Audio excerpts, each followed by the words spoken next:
큰 스승을 만나다.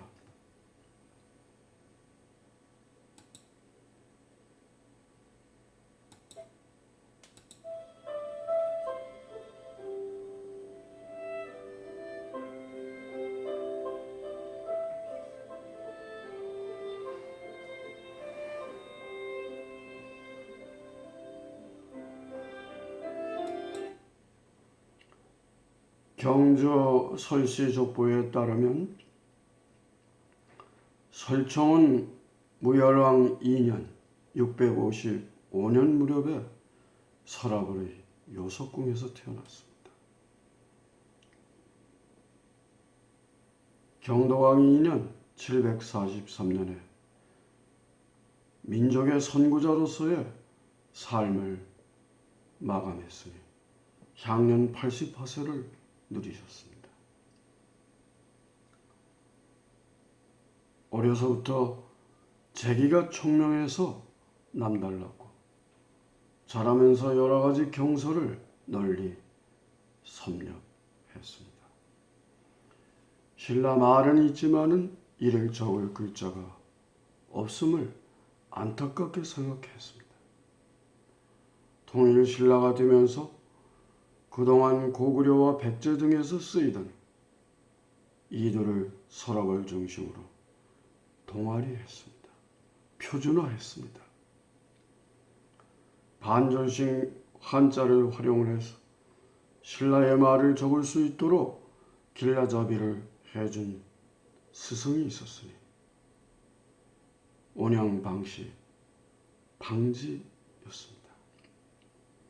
방지 스승은 문무왕 9년 669년에 나당 동맹의 외교를 위해서 당나라의 사신으로 서라벌에 왔다가 설총을 만나 그에게 학문의 눈을 뜨게 해준 큰 스승이었습니다. 그는 장씨 부인과 혼인하여 아예 신라인으로 지금의 상주 땅인 당시 가유현에 정착했습니다. 뒷날 정이품에 해당하는 좌복야의 벼슬에 오르게 됩니다. 이는 그가 당나라의 문물을 신라의 새로운 시대에 맞는 통일 신라 시대에 맞는 교육과 학문을 전파하고 널리 펴준 그 공로를 인정받아서 높은 벼슬에 올랐던 것입니다. 개인적으로 보면 문무왕은 설총의 외삼촌이었습니다.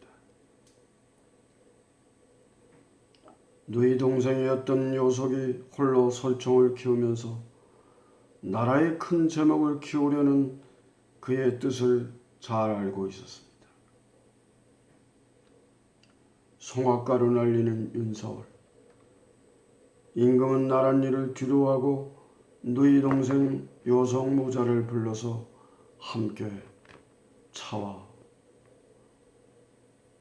끼니를 하고 있었습니다. 14살의 늠름한 설총이 글 공부에 한참 열을 올리고 있었던 때였습니다. 설총보다 6살 더 많고 후일에 신문왕이 되어 함께 나라를 이끌어간 태자도 와 있었습니다. 그의 이름은 정명이었습니다. 웬 낯선 당나라의 사신인 듯한 사람이 임금과 자리를 함께 하고 있었어요. 당나라의 사신으로 오신 방지 한림 학사님이시다. 태자와 충지는 이리 와서 이 어른께 정중하게 인사를 드리라. 태자가 앞장서 인사하며 자신과 설총을 소개합니다. 먼저 큰 절로 예를 올렸다. 저는 태자이고요. 옆에 있는 저의 내외종 동생인 설총입니다. 자를 총지라고 합니다. 특별히 총지는 경서를 좋아해서 한자를 활용하며 신라말을 적는 데 대해서 아주 관심이 많답니다. 앞으로 잘 훈도하셔서 좋은 그릇으로 만들어 주십시오. 총지도 별 말이 없는 가운데 두 손을 모아 공손하게 목례를 다시 올립니다.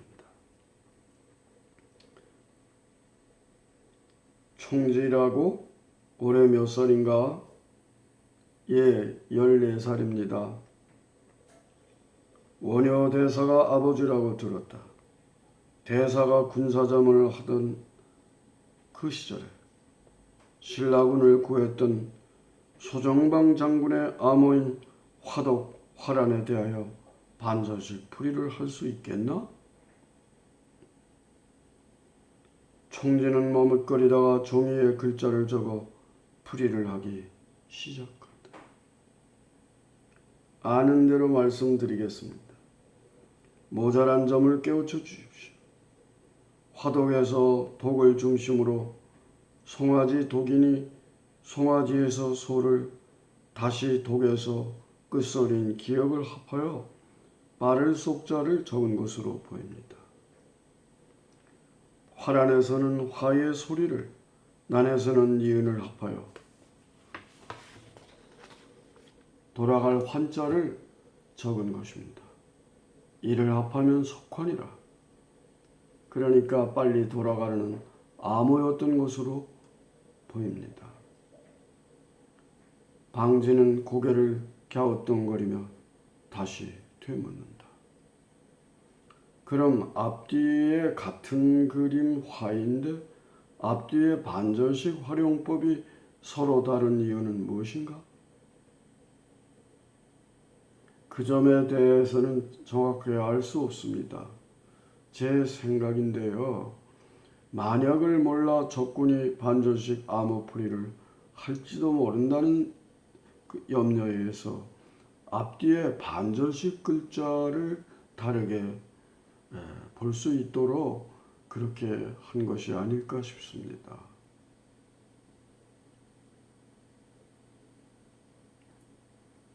어디서 그런 한자를 활용한 반절 표기를 누구에게 배웠을까? 폐하, 참으로 놀라운 아이입니다. 잘 다듬는다면 큰 기둥이 되겠습니다. 반절이 어떤 원리로 만들어졌는지 알고 있는가? 자세히는 모릅니다. 인도의 불교가 중국으로 들어오는 과정에서 서로 다른 소리를 비슷한 한자의 자음인 성과 모음인 운을 이용하여 만들어 썼다는 정도밖에 모릅니다. 허허, 그게 가장 알맹이 되는 내용이야. 하지만 오만자나 되는 한자에 대하여 어찌 배우려고 하는가? 용기가 가상하다. 임금이 나서며 총지의 교육을 부탁한다. 앞으로 당분간 경서를 좀 더 가르쳐 주시면 고맙겠소이다. 총지와 요속을 보면서 앞으로 학사님을 스승으로 모시고 경서를 오해 없이 읽을 수 있고 공문서도 확실하게 주고받을 수 있는 이들을, 표준 이들을 만들도록 해라. 너의 아버지 원효 대사가 이야기한 하늘 바칠 기둥이 되어야 한다. 총지야, 잘 알겠지? 예, 그리하겠습니다. 요석은 너무나 기뻤다. 혼자서 이런저런 수소문을 해서 총지의 공부를 돕느라 했지만 한계가 있었다. 당나라의 한림학사 방지 선생이 총지의 능력을 알아보고 이를 키워보고자 하며 더욱이 오라버니인 임금이 총지를 훈도하도록 배려해 했다는 것이다. 태자와 더불어 부처님 고맙습니다. 아직 어려서 여러 가지 모자라나 지켜주소서. 반절식 공부를 하려면 불경 공부를 해야 한다. 많은 반절식 표기들이 불서에 담겨 있기 때문이다. 아버지 원효의 비현실적인 모습에 진절머리를 냈는데 또 아버지의 그림자를 밟아야 한다. 큰 일을 하자면 웬만한 어려움을 견뎌내야 한다. 이겨내야 한다. 총지는 한자의 반절식 이도를 정리함으로써 서라부를 중심으로 한 어문 정치를 펴는 신문왕 시대를 다지는 대들보요 기둥이 되었습니다. 조선자로 들어오면서 세종의 훈민정음을 만들며 그 이정표의 구실을 하게 된 것이 아닙니까? 이는 세종실록의 최만리 상소문에 설총의 이도로서 충분한 문자를 쓸 수 있는데 그리고 부스럼하여 새로운 훈민정음을 만드는가에 대한 내용으로 보아 그러한 가늠이 갑니다. 또한 고려시대 대방광불 화엄경에 나오는 그런 원효의 각피를 이어받은 그런 서필구결의 각피를 활용해서 일본의 가나 글자가 만들어졌음도 또한 부인할 수 없는 사실이 아닌가.